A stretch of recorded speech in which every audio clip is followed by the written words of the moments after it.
sometimes in life, you may have an easier route than I do, or I have an easier route than you do. You may have wealthy parents. I could grow up in poverty.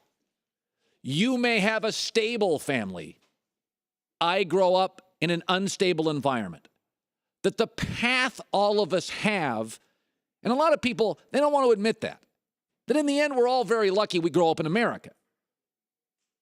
I wouldn't, unless they have talk radio in Libya, it's doubtful if I was born there, I would have the life I live in America, because the path, the democracy, the opportunity. I had a stable mom. I had a good dad.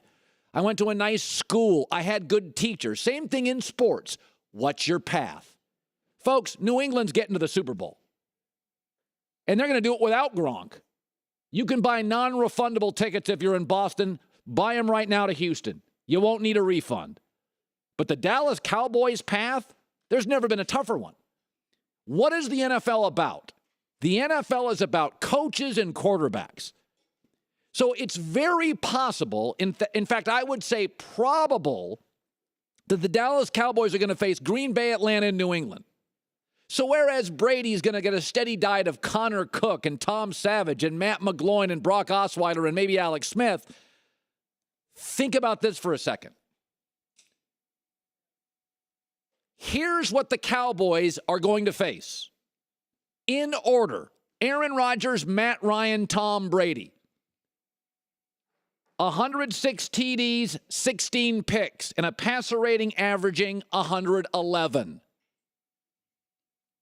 That's what they'll probably face to win the Super Bowl. Not going to happen. And that means they'll also face two elite coaches, minimum, Bill Belichick and Mike McCarthy. And by the chance Atlanta doesn't make it, then throw in Pete Carroll. And they're also going to face the two winningest cultures in the NFL right now, Green Bay and New England. If you look around the NFL right now, who runs the Seahawks? John Snyder, former Packer.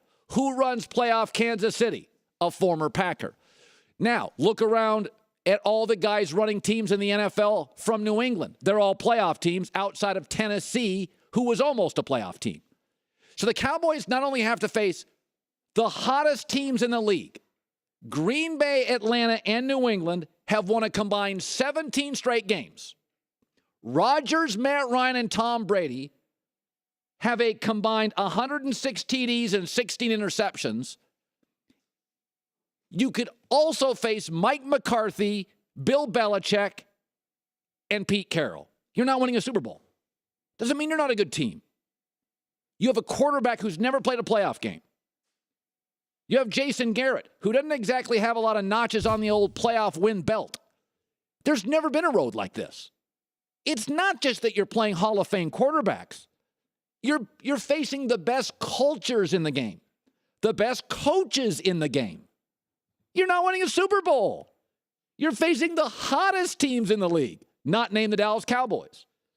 And even if it doesn't go as planned, the replacements would be the New York Giants, who you don't match up well with, or Pete Carroll.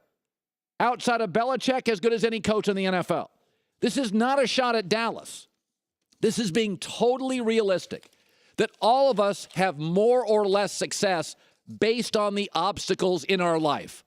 There has never been a playoff team that faced this sort of cultural disadvantage, quarterback disadvantage, coaching disadvantage, and red-hot disadvantage. Green Bay, Atlanta, New England? No way.